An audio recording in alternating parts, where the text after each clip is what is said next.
Khalid, and I am Dr. Mohammed Khalid, and I have been in the industry for about 17 years now. I have worked in my early part of my career in cloud-based solutions, and then into AI-based solutions and ML-based solutions, predictive engines, and lot of related solutions, mainly for the healthcare industry. I've also worked for a couple of clients in other industries. So, what we will cover is nowadays we are having copilots for different industries. Some companies are developing their own, and some others are using copilots which are available as a third party and customizing them. Then we have predictive maintenance coming into picture. We'll go deep into it, which is mostly related to the maintenance of hardware, and especially it becomes relevant in terms of the maintenance of expensive hardware and machine. And then there is the AI risk radar. We will talk about it. It gives a visibility of the risk levels with respect to different industries. And then we have the customer churn predictor and recommender. This is something related to um, the business development and expansion of business and customer satisfaction assessment, because retaining the customer, keeping the customer satisfied is one of the important pillars of the industry. Then we'll talk about cognitive contract intelligence. As we have been reading or hearing, contract management and documentation is now involving AI and ML heavily. Then we'll look at how the recruitment and human resource functions are getting used to using AI skill gap mapper. Um, this is something which in the companies, the reskilling, upskilling of the workforce also uses this particular type of solution.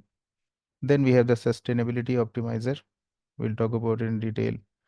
Um, in the West, the companies have been given targets. In the Europe, I have known through people working there that the companies have been given target for the next like 5 years to reduce their um, environmental impact by a certain extent. Otherwise, they will be giving certain fines, which will be increasing over the next 5 years if they don't change the way they are doing manufacturing or business, so as to reduce their environmental impact, reduce their carbon footprint, and things like that. So there are entire set of solutions which have been now coming into the market focused on this direction, and lot of solutions are being developed in this direction. Um, Even in Hyderabad, there are certain companies which are heavily into this type of consulting. We have heard about the Ramkey Group, which is into real estate. They have another arm which does consulting and helps companies reduce their environmental impact. Then there is revenue cycle management. It is about uh, healthcare revenue cycle management um, for the US market. So, um, as we've been hearing and reading, the AI revolution will transform the world in the next like 2 3 decades. The way we use the solutions, the way we work, and yeah, tell me please. Someone asking. Okay, I assume it was an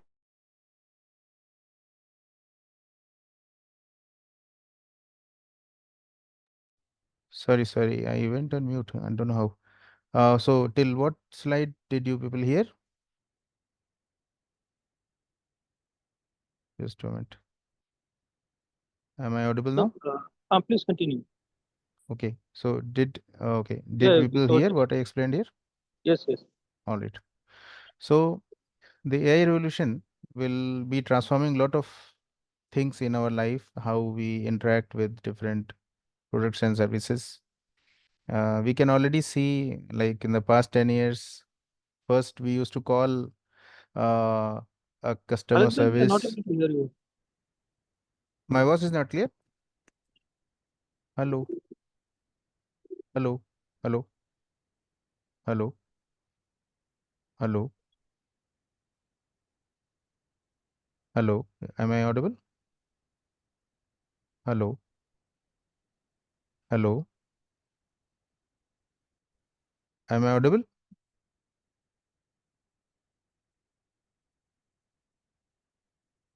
Okay, just a minute. Can you hear me? Am I audible now? Okay, all right. So, okay, proceeding further. So, over the next 2 or 3 decades, the society will be transformed. Lot of tasks will be automated. Lot of economic shifts will happen. Lot of jobs will go away. New jobs will be created, and overall productivity will be increased. Um, One of the effects will be um, like in the in our like from our parents, we have been hearing that like about 30 or 50 years ago, clothes were expensive, and poor people could not afford new clothes. They were, a lot of poor people were using others clothes because clothes were expensive to make because they were handmade by handlooms. But when the automation came in the textile industry, manufacturing and machines came, so clothes became cheap and went into mass production. So that is going to happen with most of the products that we see today. Uh, the products will be mass produced, the prices will come down, affordability will increase. But the thing is that now earning power of people will also change because employability will depend on a different kind of skill set. Workers will reduce, and the factories will involve, supervisors, machine maintenance, and supervision people. They will not involve workers to the extent that are being involved at the moment.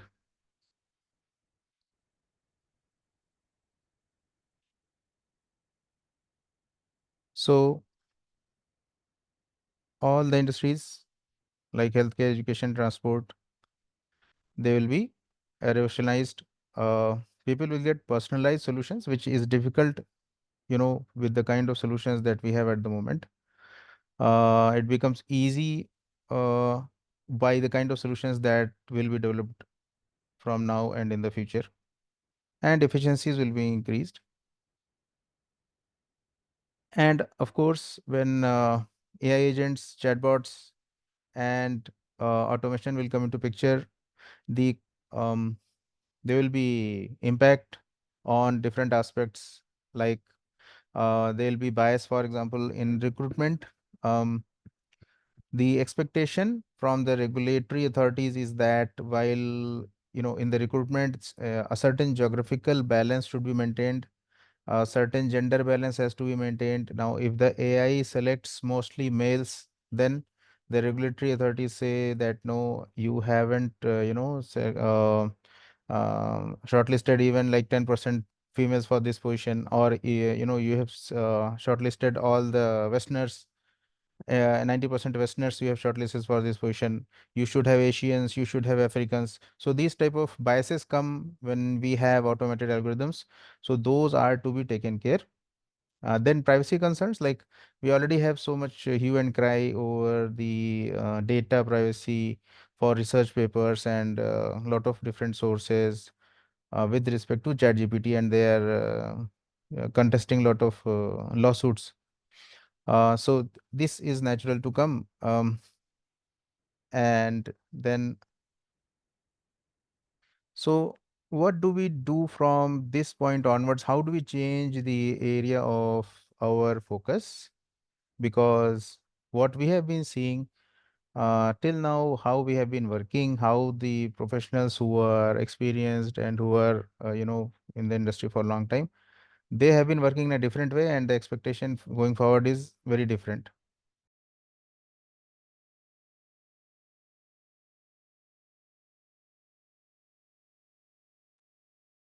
So the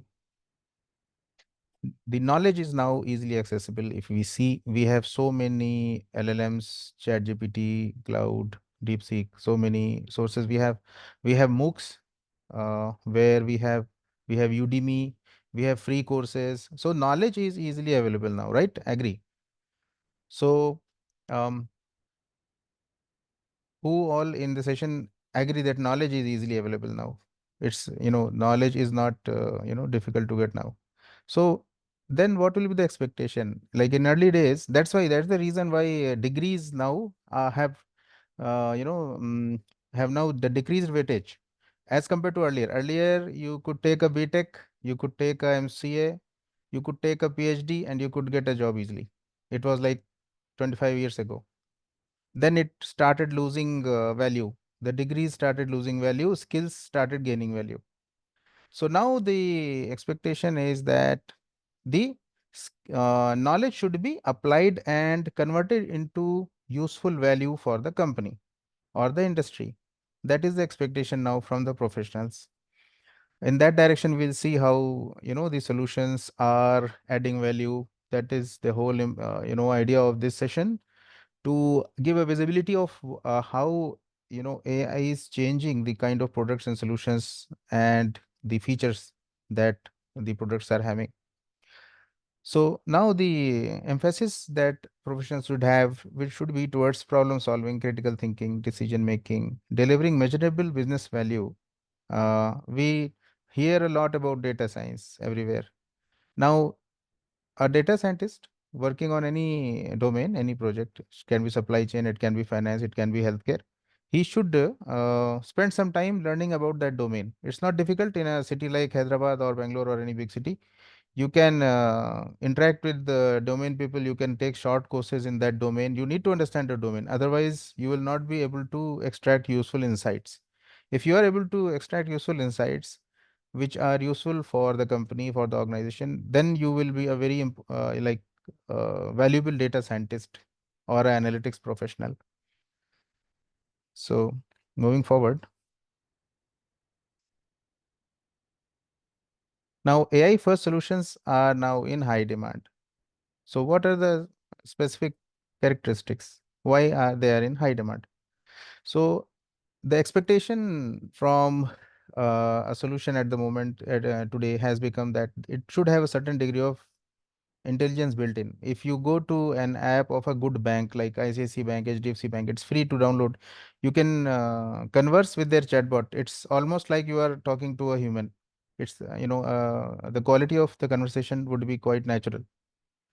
So that kind of chatbots and solutions are getting built. And in Hyderabad, a leading auto manufacturer, they have opened their center and they are building a LLM. The intention, it was a big coverage in the Times of India, and we circulated in our group also, MFID group, that the intention of that one is that if a certain type of um, issue or problem in the vehicle is discovered and the experienced technician solves that problem as well as the solution will be fed into the LLM. And in future, if this set of problem comes in any of the service centers or maintenance centers in the whole world, the concerned maintenance team can go into the LLM. They can type in that we are facing such and such problem, and the LLM would be able to give them like this is the solution for this kind of problem. Of course, it will take time for the LLM to learn once, but once it is, mature, like if they have like or even 80% of the issues, um, within the LLM recorded in the LLM's memory, then it becomes very easy to get guidance, right? It's like some senior professionals having lot of immense knowledge and experience guiding someone for the maintenance of the vehicles. So that is the kind of solutions that are getting built, and that is the trend in the industry.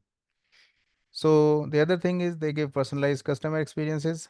So someone who is using Uber, who uses frequently, will get a different type of offers and um, uh, different type of um, messages and promotions. And someone who is rarely using will get entirely different type of offers and communications from the company. Same with Amazon, same with all the different solutions that we can see around us. So personalized customer experience.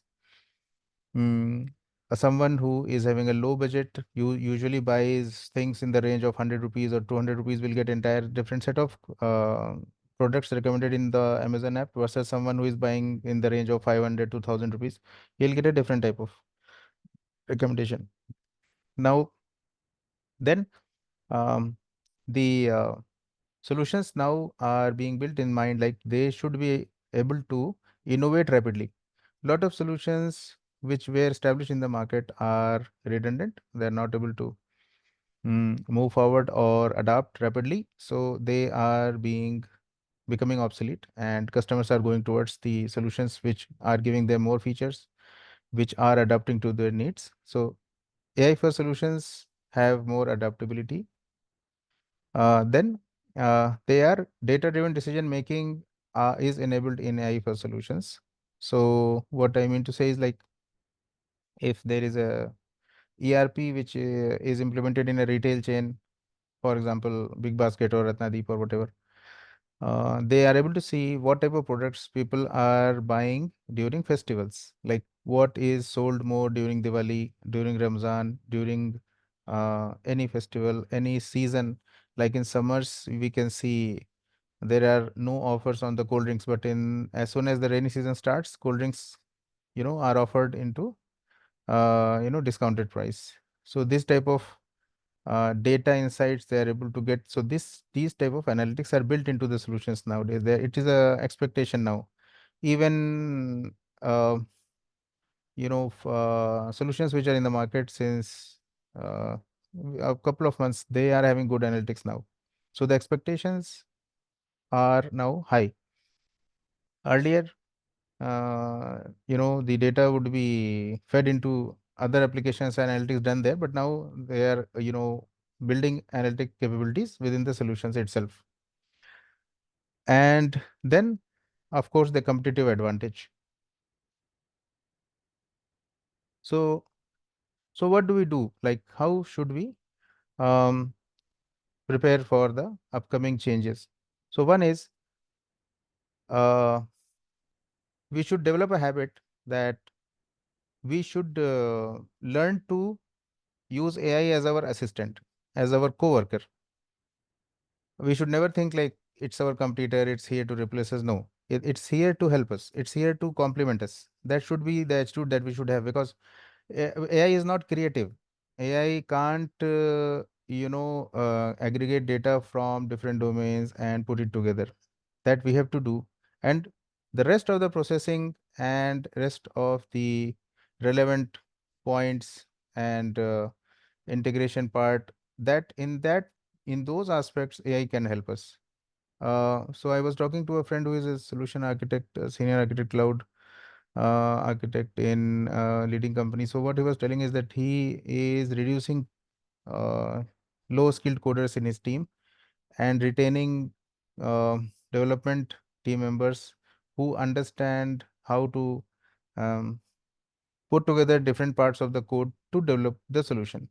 So the thing is that um, the parts of code which are easy to write, those can be created by the AI and can be put together to form the solution that requires a human and an experienced person, as someone with good knowledge.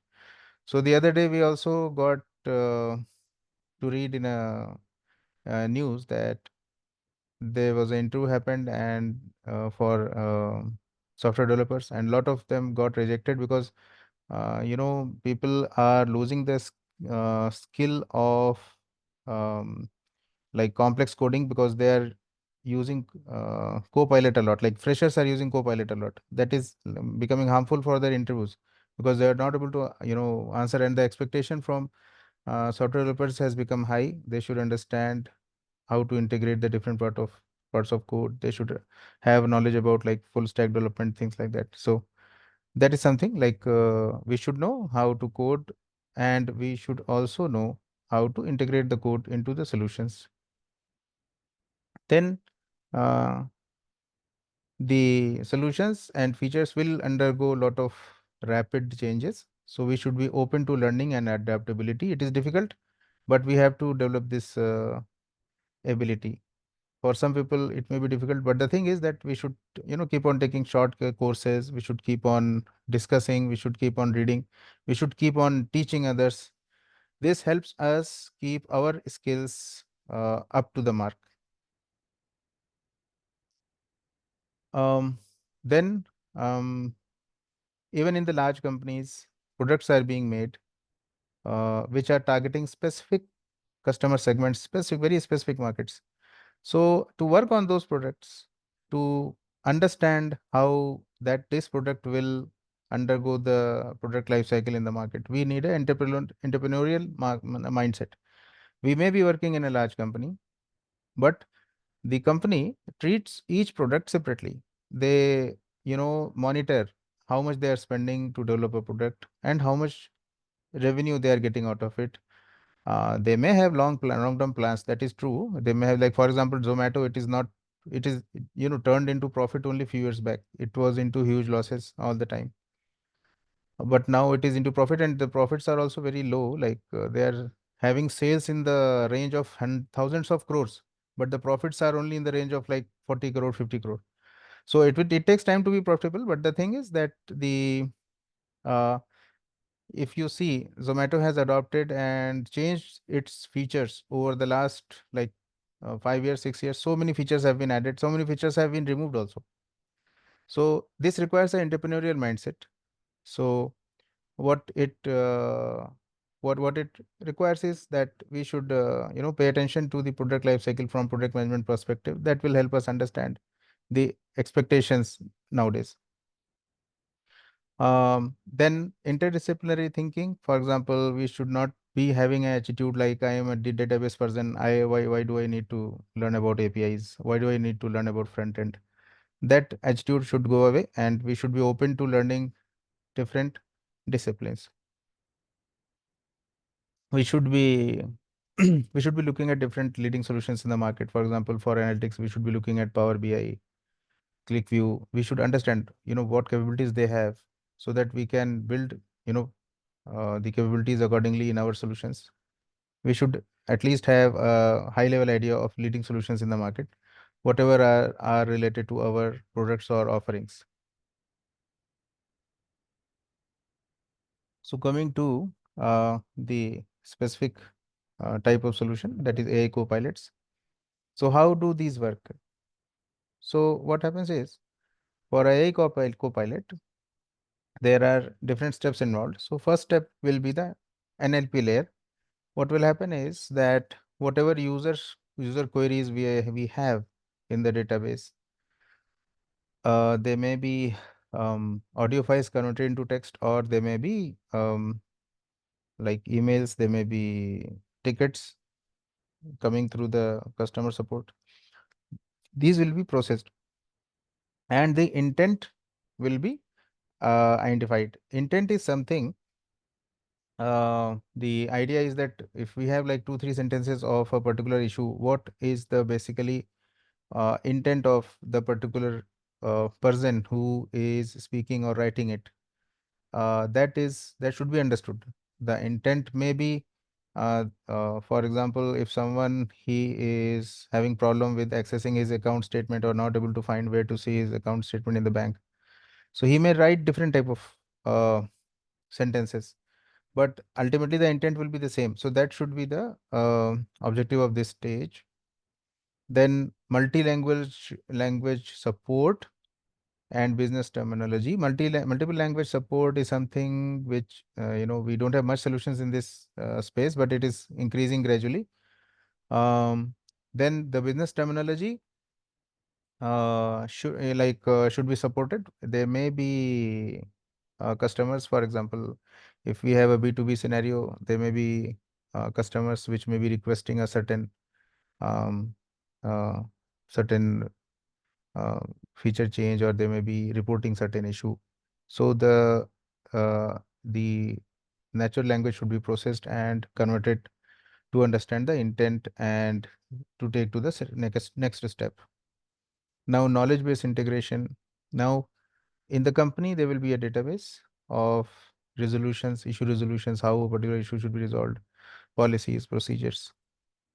Then there will be data coming in from ERP, CRM, HR systems, and then regulatory and compliance related data.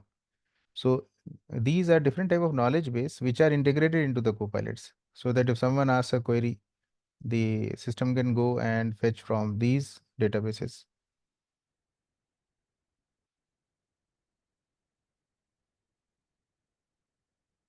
Now, one of the functions of Copilot is to automate routine tasks.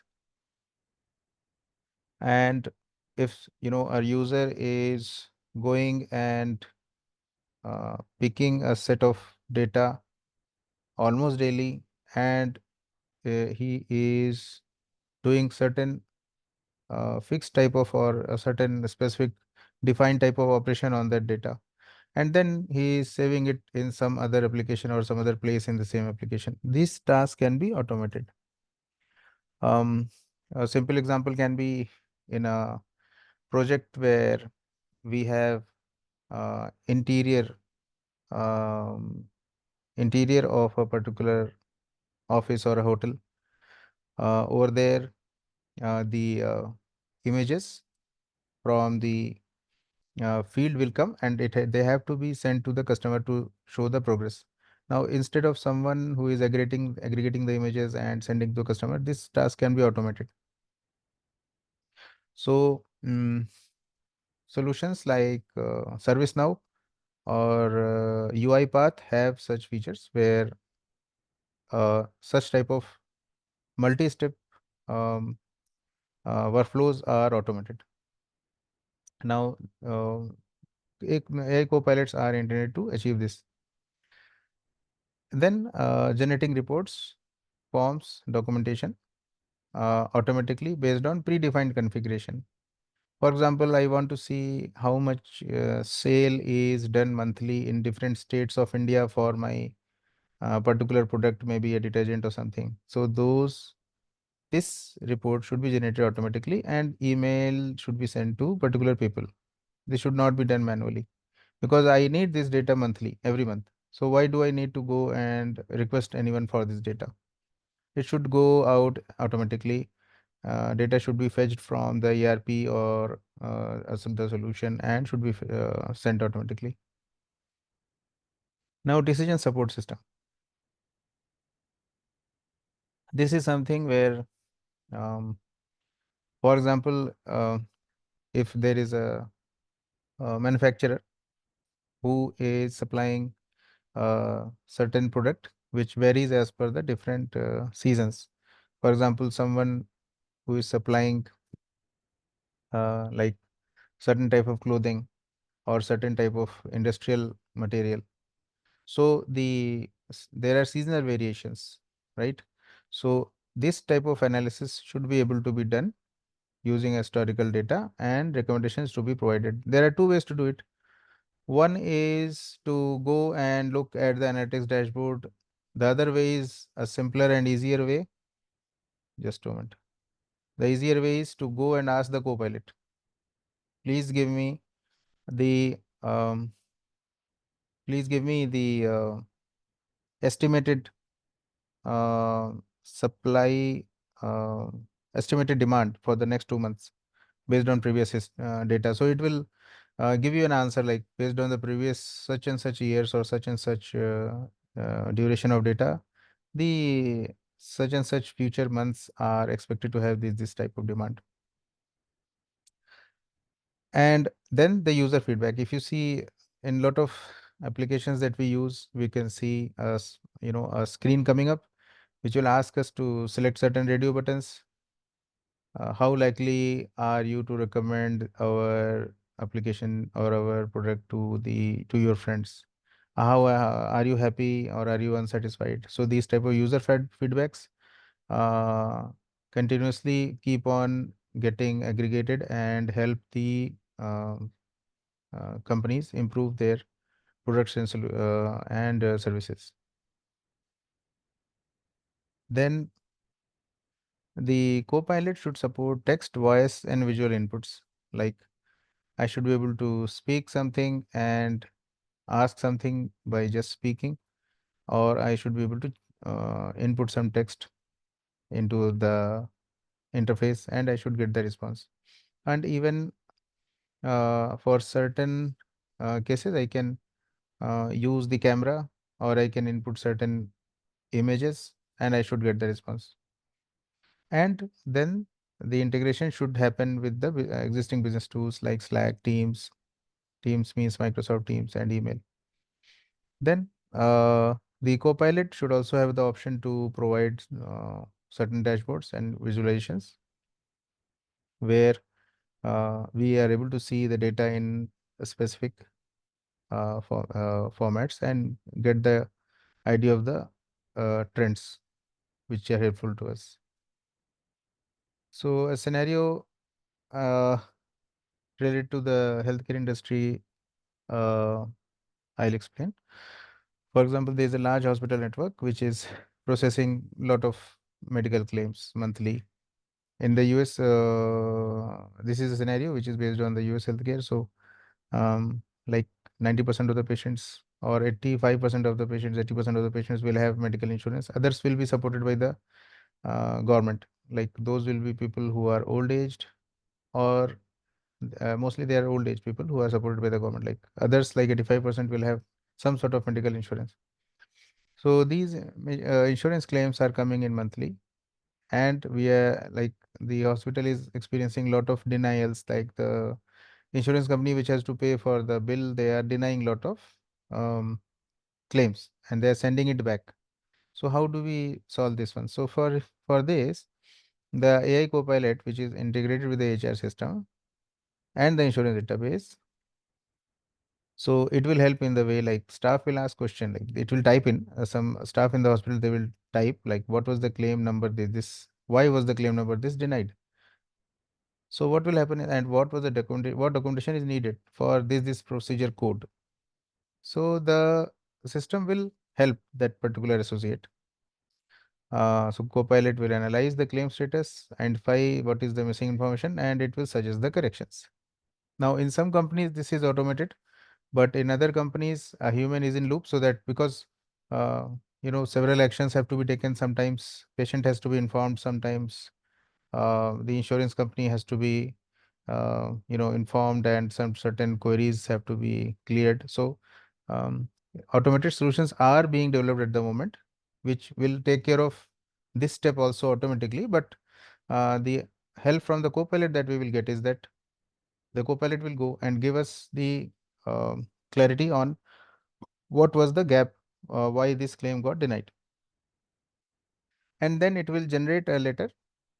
There is certain document called appeal letter which has to be sent to the insurance company that this is the reason, and we have fixed it and we have filled up the required data in the claim, and please process it and release the payment.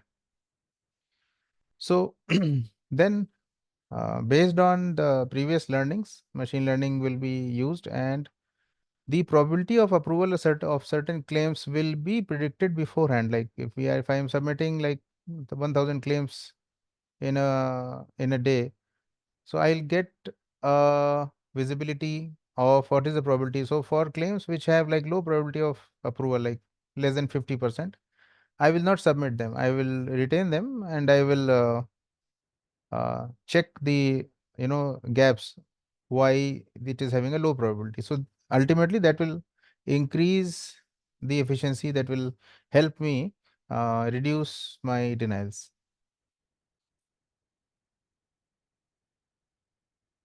Now there is another scenario where multi-specialty clinic is there, and uh, it has to schedule the appointments for the patients. And now for scheduling the appointments for procedures or for any type of service that they have to give, they have to get prior authorizations, and certain clinical documentations is always involved. So what will happen is the co-pilot will connect to the practice management system and the clinical workflows, and This type of query will be asked by the user, like physician will ask what is the next available cardiology appointment. So here one doctor is referring to the other doctor actually. So then there can be query like, does this patient need prior authorization for MRI or not? Like it depends upon the rules and the type of insurance policy that he has. So then what will happen is the Copilot will optimize the scheduling and it will provide, the appointment based on the availability of the particular doctor, and the patient preferences. Some patients will not be available for certain days of the week. Some will prefer certain times. Some old people will not be, preferring to come early in the morning. They may require appointment like 11 a.m. or something like that. So those things. And now Copilot will be able to initiate prior authorization from the like maybe from the government or from the insurance provider, and it can track the approval status also. So the result will be the results that we are seeing by with this type of solutions involved is that the appointment utilizations are increasing and the prior authorization delays that used to happen, those are 80% reduced. So that was about the some healthcare examples. Now we are coming into predictive maintenance suite. We will, I think, continue for the next 10 more minutes and then I'll stop for Q&A. So predictive maintenance, you people may be having, some people working with companies which are into hardware manufacturing or maintenance.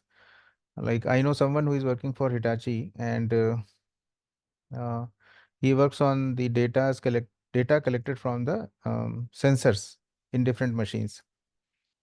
Now, what happens is, I'll give you some examples. Like if a machine, like for example, if we talk about machines which are used in the construction, or which are used to move uh, the earth movers and things like that. So if a machine is developing problems, so commonly two things develop in them. uh, One is that certain parts develop more heat than expected. Of course, moving parts will have certain level of heat generated, but if it is going beyond a certain limit, that means there is the part is requiring maintenance, or it is not performing up to the mark. And there is certain level of vibration. So the vibrations are increasing in certain machines in certain parts. So there are sensors which are in place to collect this type of data. So if you can see here, temperature, vibration, pressure, current. Then there are edge devices which collect and process data locally also. And so there was a scientist which worked for solutions which are intended to keep the um, like space station and satellites working, and take care of you know the maintenance part as much as possible. Because if there is a problem in some machine or some part of the satellite, it's very difficult to maintain it. Like it's in orbit, and the only thing that can happen is certain actions can be taken by the systems internally. Otherwise it will cease to work and it will just become a piece of junk. We can't take it down to earth and repair and send it back. So so what he was telling is that there are algorithms, there are software in place which are even designed to take certain decisions. For example, if there is reduced power, then which parts of the satellite or the space station should get power versus the other parts which can be put on low priority. Um, and this data will be transmitted to the cloud platforms. So this is the data collection part that happens first in the IoT data collection layer. Then the data is integrated. Sensor data is integrated with historical maintenance records, and then the maintenance equipment specifications and manufacturer guidelines are also taken into consideration. After that, this data is fed into the machine learning engine, which detects uh, the unusual patterns. For example, abnormal rise in temperature, abnormal rise in vibration, abnormal rise in current. And then the predictive models will forecast that this equipment, you know, has a high chance of failure in the next like few days or whatever. And this will prevent the breakdown of this machine because the based on the alerts, corrective action or maintenance can be done. Then risk assessment and prioritization is done. So failure probability is assessed, potential impact is assessed. So we were discussing about a solution few years back where if you see the windmills, the company Suzlon, it makes large sized windmills. So the base of the windmill, it is liable to get corroded in a certain time, and there need to be sensors which can alert well within time to take corrective actions so that otherwise the whole supporting structure uh, needs to be replaced if it is not maintained in time. So this type of probability calculation and impact has to be assessed, and then corrective action is taken. Uh, we know that there are always constraints about resources. So if we are able to assess the chances of breakdown or the need of focusing the maintenance teams to certain specific pieces of equipment, that will help us optimize the resources we spent on the maintenance activities. So here the system recommends certain maintenance actions and timelines. It even generates the work orders and the parts required. So if a team has identified like this particular maintenance has to be done, where he will get the parts from, they have to get the parts from the stores or they have to procure it from outside. So that activity also will be recommended by this system, predictive maintenance suite.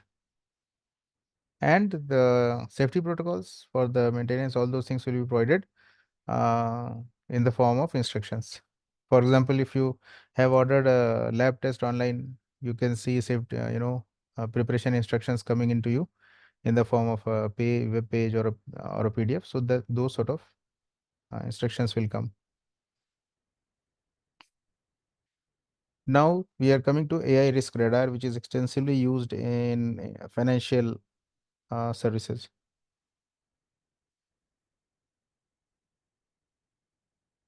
So what we can see is um, companies like JP Morgan or Wells Fargo. These are large financial companies, or HSBC Bank. There are a lot of members of MFID which work with HSBC Bank. Some members work with JP Morgan also.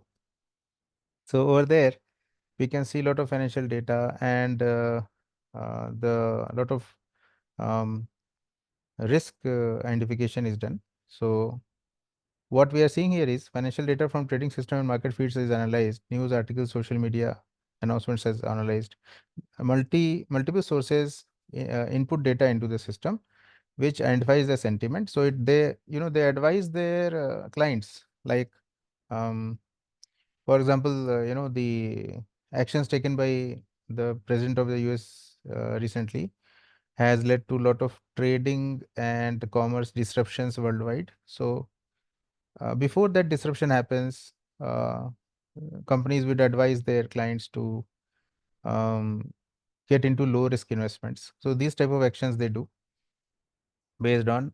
So there are systems which can analyze the sentiments and the data from news articles and different sources and can recommend certain actions.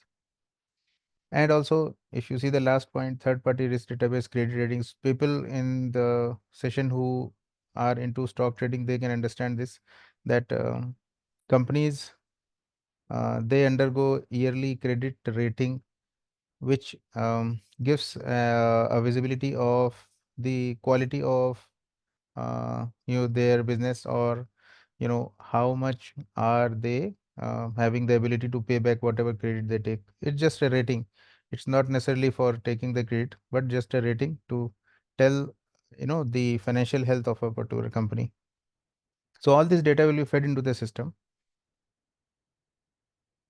and then the same thing, because the news and the social media sentiments and all these documents mostly are the natural language and the English text that we use in our day-to-day life. So these will be processed.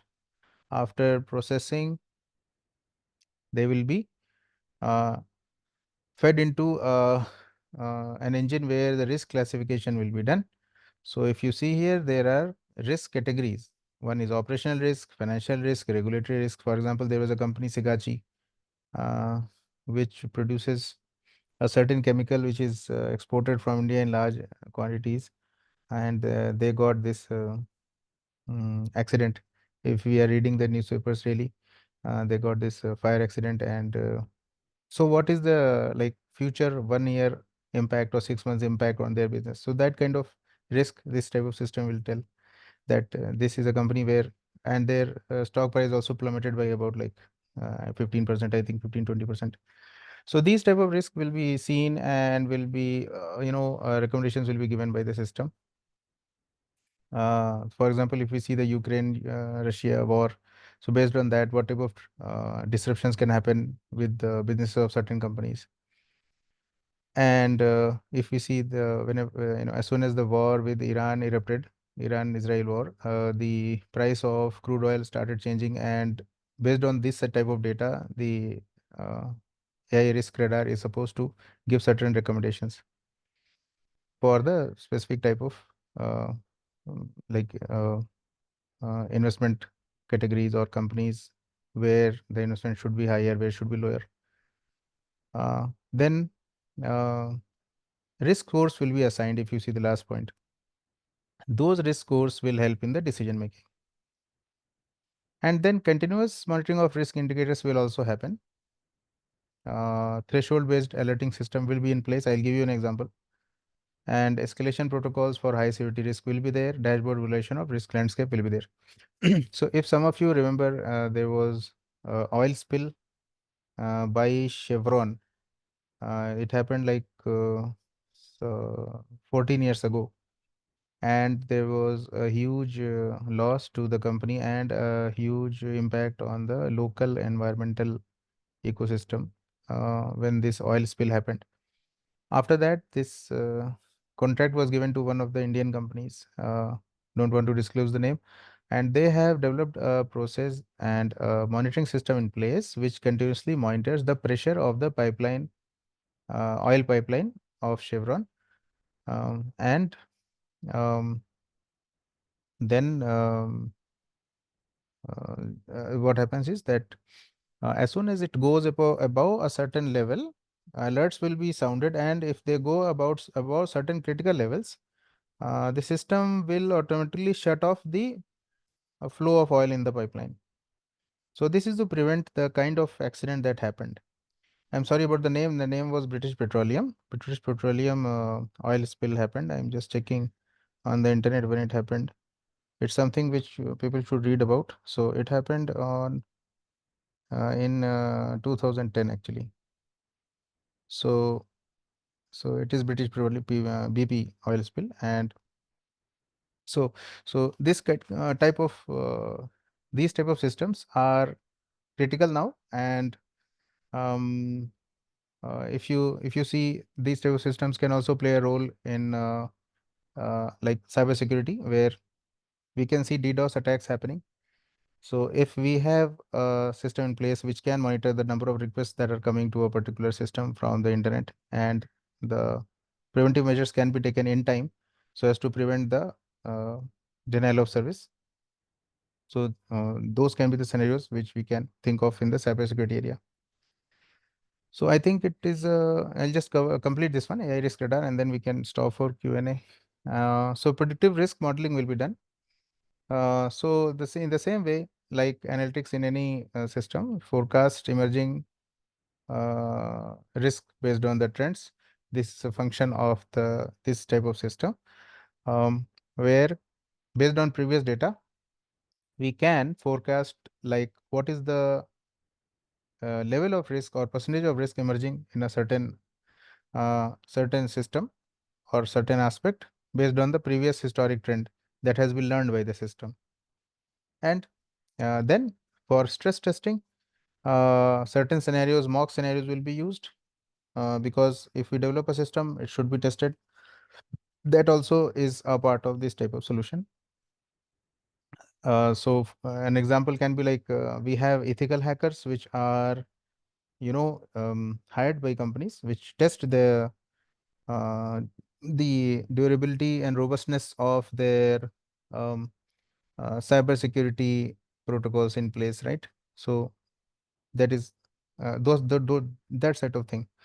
And then, of course, the correlation analysis between different risk factors. Certain risk factors will have correlation with others, certain will be independent of others. And then the recommendation for risk mitigation strategies, like how to mitigate those risks. That is also expected from such systems.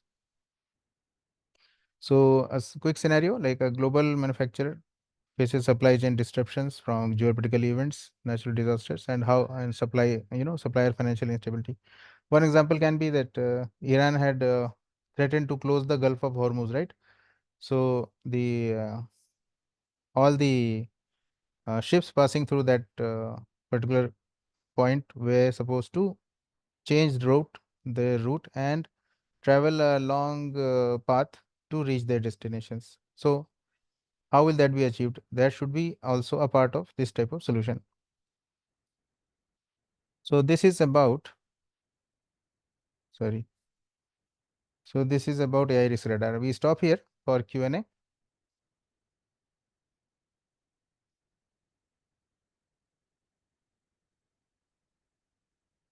If there are questions, I'll be happy to answer at this stage.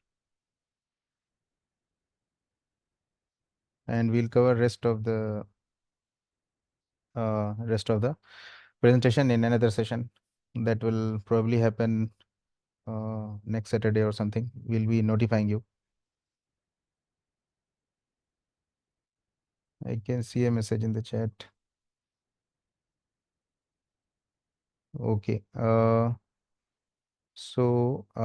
Co-host, can you please help others? Like, we got the message that we can't unmute.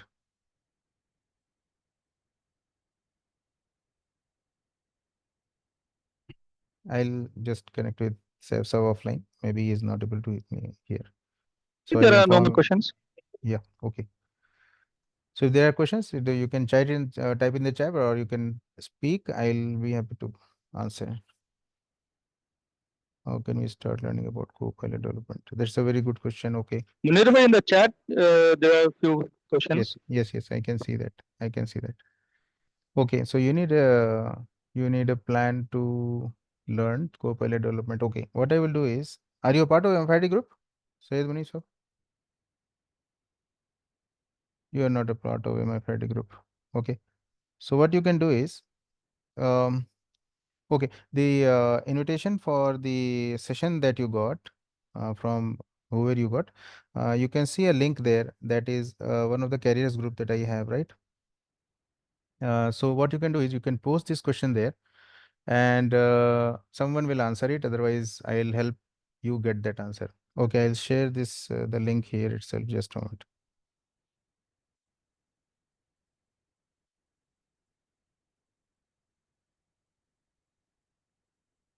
So just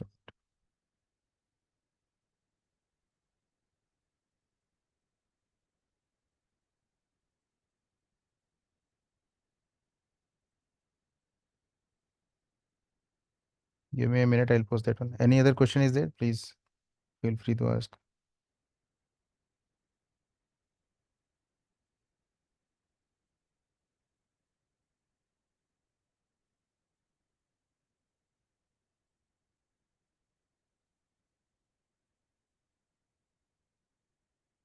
So I'm sharing the link to the carriers group here. You can join that one. It's a Telegram link. Otherwise, you can drop me a message and I'll send you the link on your WhatsApp.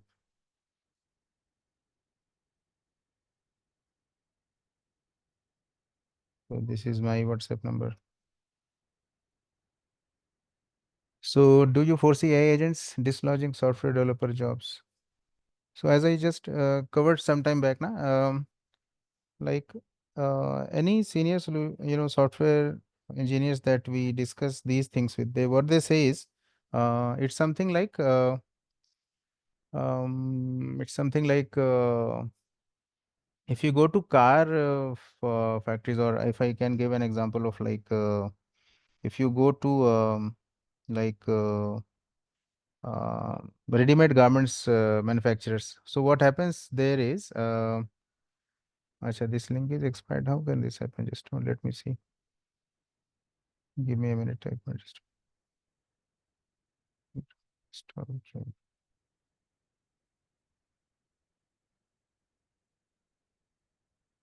So this link actually, it's okay. Okay, this link is expired. I'll give you another link.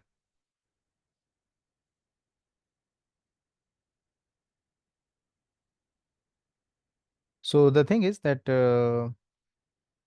the software developers will be expected to go beyond writing uh, like uh, code for a certain screen or a certain step. They will be expected to integrate those different parts of code into the to make a part of the solution, like a feature or a workflow, which the AI cannot do, right? So what happens is that the expectation from the software developers will be in good demand, but the expectations will be high. The expectations will be high in the sense that the level of software development activity, or the level of the help that the um, uh, AI Copilot or ChatGPT will be able to give solutions like this. Beyond that, combining those parts of code into to create a particular like sequence of screens or a module, that will be expected from the software developers. That is why I was telling in the middle of the session that what you need to do is you need to get into the skills like full stack development and like creating chatbots. Those type of things AI cannot do. So those type of skills are required. So for that you can do short projects, uh, you can do some practice, you can form a group, you can attend some hackathons. There you can understand what type of requirement is there. So I'm giving the updated link to my group, careers group.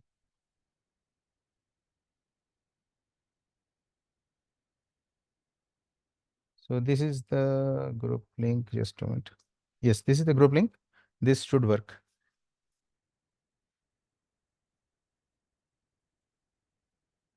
So AI agents would be used only for, like, AI agents are not for writing codes, they are for executing certain tasks. So software developers will be in demand, but the skill level will expected will be a bit high. That is the answer.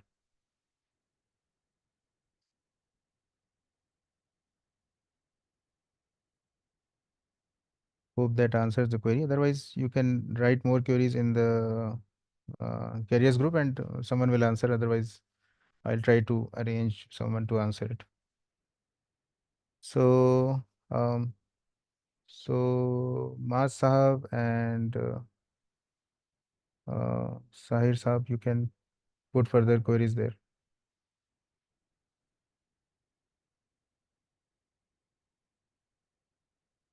All right. Any benefit for MBA? So, Mr. Saish Shawali.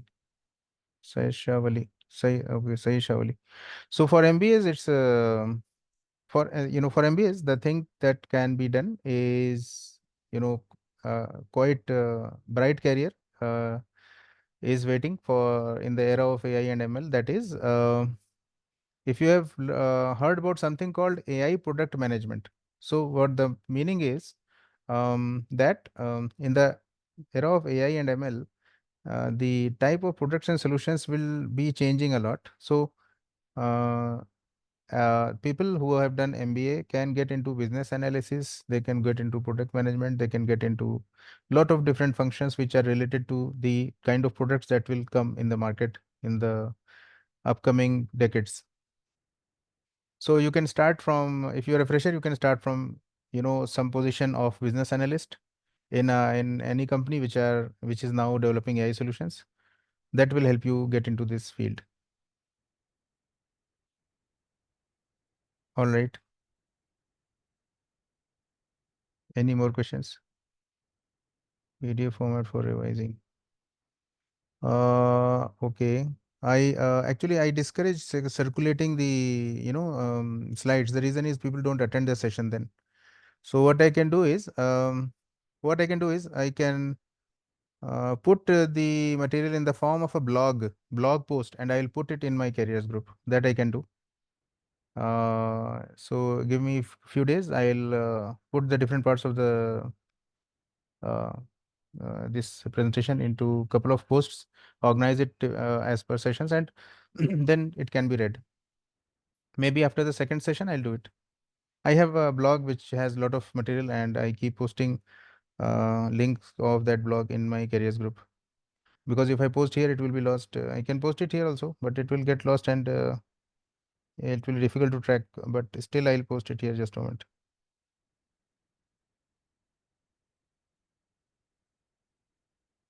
Okay.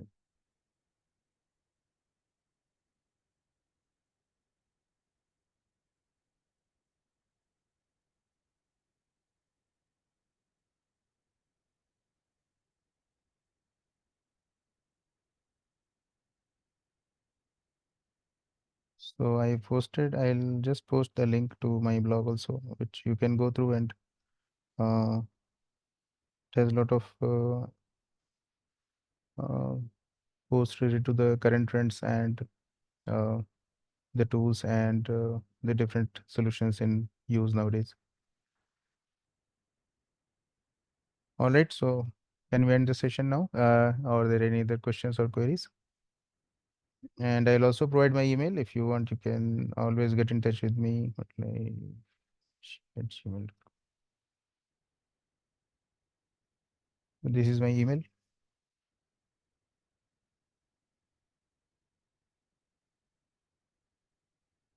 All right.